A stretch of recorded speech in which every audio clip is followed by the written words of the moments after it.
Very warm and pleasant good morning, dear student. Today we are going to start our important and history topic, which is Industrial Revolution, regarding the 11th NCERT book History. The theme in the word history.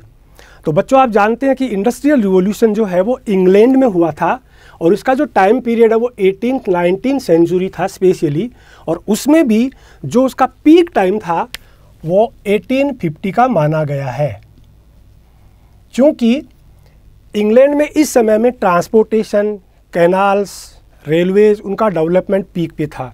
इसलिए ये जो time period है वो industrialisation का peak time माना जाता है। इसको ध्यान में रखिएगा। तो सबसे पहले हम लोग इसका मीनिंग समझेंगे कि व्हाट इज़ इंडस्ट्रियलाइजेशन या इंडस्ट्रियल रिवॉल्यूशन का मतलब क्या है। तो ध्यान से समझेंगे।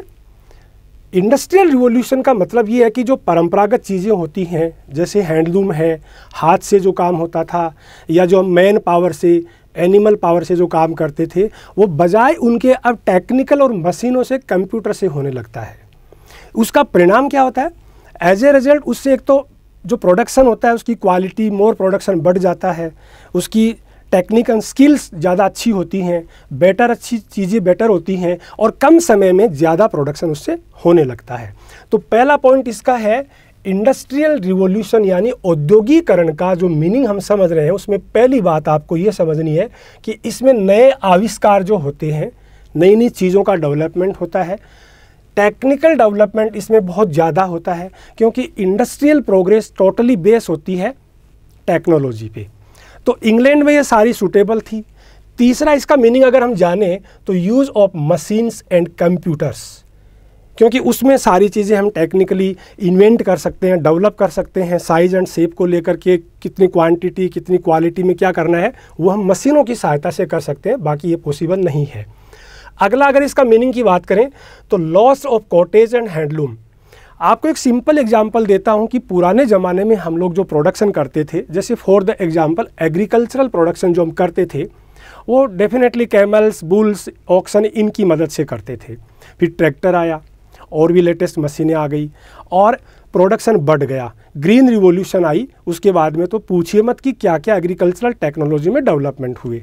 तो ये एक इंडस्ट्रियल रिवॉल्यूशन का ही परिणाम है कि जो घरेलू उद्योग थे, हैंडलूम उद्योग थे, वो ख़त्म हो गए, हाथ से बनने वाली चीज़ें कम हो गई और मशीनों से बनने वाली चीज़ें ज़्यादा काम आने लग गई।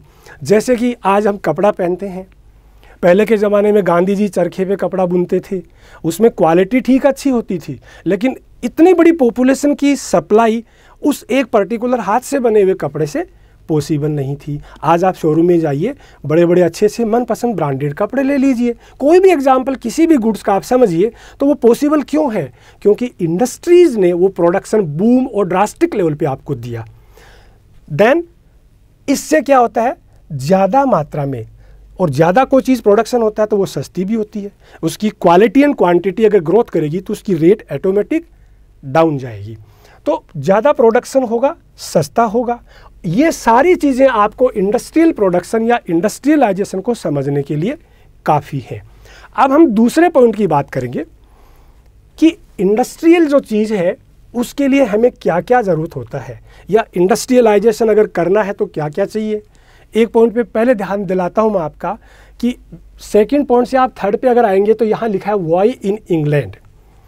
तो ये इंडिया में क्यों नहीं हुआ, इंग्लैंड में क्यों हुआ?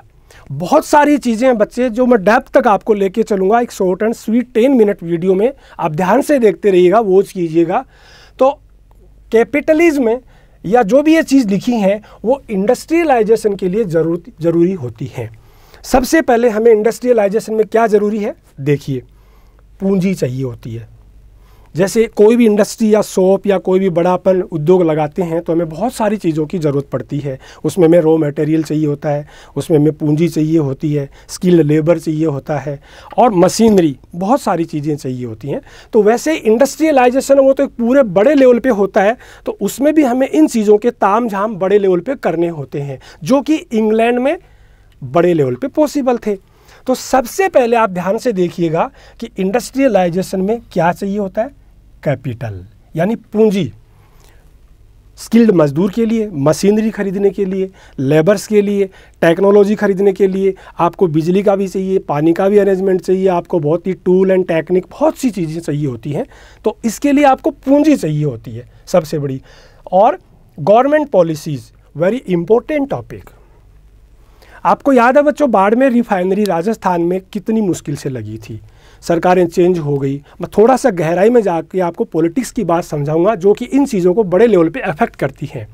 बाड़मेर रिफाइनरी राजस्थान में क्यों लगी, इसका बाहर भी अलग अलग, गुजरात की बात चली, महाराष्ट्र की बात चली, क्योंकि राजस्थान गवर्नमेंट रिफाइनरी को, जो कि एक बहुत बड़ा इंटरनेशनल लेवल का प्रोजेक्ट होता है, उसको टैक्स, बिजली, पानी, ज़मीन, स्किल लेबर, ट्रांसपोर्टेशन, गोडाउन्स, ये सारी चीज़ें अपनी शर्तों पे प्रोवाइड करवा रही थी। लेकिन जब गवर्नमेंट चेंज हुई तो उसने पॉलिसी चेंज की और वो रिफाइनरी बची। लकीली वो आज बाड़मेर में सेटअप हुई है। तो मेरा कहने का मतलब ये है कि हमें इंडस्ट्रियलाइजेशन सेटअप करने के लिए सरकारी नीतियाँ, जिनमें कि इंडस्ट्रीज़ को टैक्स कम हो, उनको बिजली सस्ती दर पे मिले, उनको लेबर की सप्लाई हो, उनको माल की सप्लाई, उनको एक्सपोर्ट इंपोर्ट का टैक्स है, वैट है, कई चीज़ें हैं जो सरकार उनको लिबरल तरीके से प्रोवाइड करवाती है, तभी वो इंडस्ट्री आगे ग्रोथ करती है, प्रॉफिट में रहती है। नेक्स्ट चीज़ की बात करें, रिसोर्सेज, जैसे कि नेचुरल और रॉ मटेरियल। रिसोर्स कई तरह के होते हैं। किसी भी देश में इकोनॉमिक डेवलपमेंट करने के लिए उस देश के रिसोर्सेज का बड़ा रोल होता है। इंग्लैंड में ये सब पॉजिटिव था, सूटेबल था। अब मान लो मेरा कोई लोहे का मैं बिज़नेस कर रहा हूँ, तो उसके अंदर मुझे कोयला चाहिए, मुझे उसके लिए बहुत बल्की एंड हैवी ट्रांसपोर्टेशन के लिए ट्रांसपोर्टेशन सिस्टम मजबूत चाहिए, और मुझे उसके लिए माइंस, मिनरल्स नज़दीक चाहिए। तो ये चीज़ें सारी ज़रूरी होती हैं इंडस्ट्रियलाइजेशन के लिए। नेचुरल रिसोर्स किसी देश में अगर नहीं है तो बाहर से अगर आप इंपोर्ट करोगे तो महंगा पड़ेगा, और कोई चीज़ महंगे सौदे पे अगर प्रोडक्ट की जाती है तो उसकी लागत बढ़ती है, जिसका सीधा असर कस्टमर पे पड़ता है, और इससे आम आदमी के जीवन पे असर पड़ता है। सॉरी।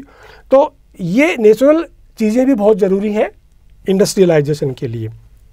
देन मैंने बात की ट्रांसपोर्टेशन, चाहे वो सी रूट हो, चाहे वो एयर रूट हो, चाहे वो रोड ट्रांसपोर्टेशन हो, सभी तरह का बैलेंस ट्रांसपोर्टेशन, क्योंकि इंडस्ट्रियलाइजेशन में हैवी बल्कि सामान भी ट्रांसपोर्ट करना होता है, एडिबल आइटम्स भी होते हैं, मेडिकल आइटम, इक्विपमेंट्स भी होते हैं, टेक्निकल चीज़ें भी होती हैं, तो उनको बहुत फास्ट और बहुत सेफ्टी से ट्रांसपोर्ट करना होता है, जिसका बहुत प्रॉपर चेन सिस्टम होना ज़रूरी है। मान लो मैंने कोई खाने पीने की या दवा का प्रोडक्शन किया, इंडस्ट्री सेटअप की, और वो चीज़ 12 महीने तक की उसकी एक्सपायरी डेट है, अगर वो टाइमली मार्केट में नहीं पहुंची तो वो ख़राब हो जाएगी, जो कि बहुत महंगी लागत पे तैयार हुई है। तो due to transportation it is very mandatory to develop the all transportation system for industrialization. Cheap and skilled labour, सस्ता और दक्ष निपुण मजदूर होना ज़रूरी है, जो कंप्यूटर के ऑपरेटर भी हों, जो सामान को काटने छांटने के भी एक्सपर्ट हो, अगली टीम जो है वो उसकी पैकिंग की एक्सपर्ट हो, कई लोग उसके अंदर बेचने वाले एक्सपर्ट हो, यानी हर तरह के ऑलराउंडर उसमें एक्सपर्ट होने ज़रूरी हैं। अगर अनाड़ी, अनपढ़, गंवार लेबर उसमें लगा दिए हज़ारों की संख्या में, क्या काम किए वो? इससे बेटर है 10 स्किल्ड लेबर सारे 1000 के बराबर काम करेंगे और बड़े सफाई से टाइम पे करेंगे। तो ये भी इंडस्ट्रियलाइजेशन के लिए ज़रूरी है। चेन ऑफ मार्केट्स बहुत ज़रूरी चीज़ है। प्रोडक्शन ड्रास्टिक लेवल पे, बड़े लेवल पे आपने कर लिया, बेचोगे कहाँ? खरीदार नहीं है, प्रोडक्शन पड़ा रहेगा आपका, पैसा आपका लग गया, लागत आपकी आ गई, मार्केट के बिना क्या करोगे आप? तो सबसे मेन चीज़ ट्रांसपोर्टेशन और मार्केट, ये दोनों इसकी बैकबोन है, नीडेड है इंडस्ट्रियलाइजेशन के लिए। तो ये था इंडस्ट्रियलाइजेशन के लिए क्या ज़रूरी होता है। अब हम चलेंगे नेक्स्ट हाफ पे। अगला टॉपिक है वाई इन इंग्लैंड। आप जानते हैं 1850 का जो टाइम पीरियड था उसमें इंग्लैंड में धड़ाधड़ इन्वेंशन हुए थे, यानी पर ईयर सैकड़ों आविष्कार हुए थे। जेम्स वॉट का स्टीम इंजन जो उसमें मेन था, इस तरह के ऐसे हथकरघा हैंडलूम आइटम्स की जगह नई टेक्नोलॉजी आई थी। फिर जो सी रूट से इंग्लैंड से ट्रांसपोर्टेशन होता था उसकी जगह 1850 में पूरे इंग्लैंड में रेलवे नेटवर्क बिछा दिया गया था। और जो इंडस्ट्रियलाइजेशन की इंडस्ट्रीज थी, चूंकि इंग्लैंड एक तरह का प्रायद्वीप है, उसके चारों तरफ समुद्र हैं, तो वहाँ की जो नेवी है उसने इंडस्ट्रियलिस्ट को, एंटरप्रेन्योर्स को सारी वो सिक्योरिटी सी रूट से प्रोवाइड करवाई कि समुद्री लुटेरे उनको लूट ना सकें, उनके ट्रांसपोर्टेशन में सर्दी के टाइम में जब बर्फ़ जमती है या ओवरफ्लोडेड होता है तो दिक्कत ना आए। तो गवर्नमेंट पॉलिसी सूटेबल थी, ट्रांसपोर्टेशन डेवलप था, नए नए आविष्कार हुए और इंग्लैंड एकदम से उठ खड़ा हुआ, जिसका नतीजा आज पूरी दुनिया में लिविंग स्टैंडर्ड देखिए। आज आप और हमारे घर के अंदर झांक के देखिए, कितनी सारी चीज़ें आज इंडस्ट्रियल रिवॉल्यूशन की देन है। और इसी की बाद में इसकी नकल मानिए या इसकी एक इंस्पिरेशन मानिए कि फिर ग्रीन रिवॉल्यूशन आई, वाइट रिवॉल्यूशन आई, कई रिवॉल्यूशन आई जिन्होंने दूध में, खाद्यान्न में, इन चीज़ों में पूरी दुनिया को इंडिपेंडेंट बनाया। इंडस्ट्रियलाइजेशन ही वो चीज़ है जिसकी वजह से आज भूख और अकाल के दौरान भी इंसान भूख से मरता नहीं है, क्योंकि हमारे पास वो रिसोर्स हैं, प्रोडक्शन है, सब चीज़ों का इंतजाम है। तो इंग्लैंड में इंडस्ट्रियलाइजेशन क्यों हुआ, इस पे गौर फरमाइए। क्योंकि इंग्लैंड पूरी दुनिया में स्पेशली यूरोपियन कंट्रीज से 100 साल एडवांस है, उसके भी ये कारण है, और इंडस्ट्रियलाइजेशन के भी ये कारण है। उसमें मेन है नेचुरल रिसोर्सेज। इंग्लैंड में आयरन और वुड ये बड़े लेवल पे थे। बर्किंघम, लंदन, ये सारे जो एरिया थे, लंकाशायर, वहाँ पे लोहे की बड़ी बड़ी खदानें हैं, आसपास के जंगल क्षेत्र हैं, जिससे मशीनें बनाना, लोहे को मोल्ड करना, गलाना, उससे टेक्निकल इक्विपमेंट, ये सारी चीज़ बनाना वहाँ फैक्ट्री डाल के पॉसिबल था। फिर रॉ मटेरियल मैंने बताया आपको, वहाँ पे लेबर, आयरन, कोल, मिनरल्स गजब के थे, जिनके लिए उनको कहीं जाना नहीं पड़ा। और अगर कहीं जाना भी पड़ा तो आपको अच्छे से याद है कि इंग्लैंड यानी ब्रिटेन दुनिया का ऐसा देश है जिसका ओवरऑल वर्ल्ड में 90% कंट्रीज उसकी वो गुलाम रही हैं, इवन इंडिया ऑल्सो। तो उनसे वो अपने रिक्वायर्ड जो मटेरियल है वो सप्लाई कर लेते, सस्ती दर पे मंगवा लेते थे, उनका वो अपने इंडस्ट्रियलाइजेशन में या अपने फ़ायदे के लिए यूज़ करते थे, इसीलिए वो एडवांस थे। नेक्स्ट है ट्रांसपोर्टेशन। इंग्लैंड का सी रूट मैंने बताया, अभी चारों तरफ समुद्र हैं, उनकी नेवी उनको बहुत सपोर्ट करती थी। फिर उन्होंने कैनाल्स डेवलपमेंट की। 1830 के आसपास इंग्लैंड में दुनिया भर की नदियों का, नहरों का नेचुरली जाल बिछाया गया समुद्रों से पानी लेकर के, और उसमें वहाँ के लैंडलॉर्ड्स का बड़ा कंट्रीब्यूशन था, क्योंकि उनको भी इरिगेशन में, ड्रिंकिंग वाटर में वो पानी यूज़फुल था, इसलिए उसका इंडस्ट्रियलाइजेशन में डबल यूज हुआ। तो जलमार्ग और जो रोड ट्रांसपोर्टेशन है दोनों इंग्लैंड में बहुत सॉलिड धीरे धीरे हुए, खास तौर से रेलवे। और जब इंडिया में अंग्रेज आए तो आज जो हमारी रेलवे का डेवलपमेंट है, जो बड़े बड़े रेलवे स्टेशंस हैं, मेट्रो वगैरह, वो भी उन्हीं की देन है। Cheap and skill labour England में भरपूर था, क्योंकि ये टाइम पीरियड था पॉपुलेशन का, पॉपुलेशन ग्रोथ कर रही थी, और कहा जाता है मोर पॉपुलेशन मोर डेवलपमेंट, अगर उसका प्रॉपर मैन पावर का यूटिलाइजेशन किया जाए तो, otherwise more population more exploitation.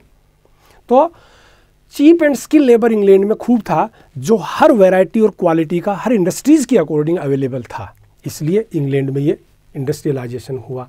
Suitable climate छोड़ के विंटर टाइम को, जहाँ सर्दियों में बर्फ़ जमती थी, थोड़े 2-4 महीने बड़े क्रिटिकल होते थे इंडस्ट्रियलाइजेशन में, बाकी उनके 8-10 महीने वो बड़े अच्छे होते थे, जिसमें agricultural production, industrial production climatic support के कारण ज़्यादा हो पाते थे।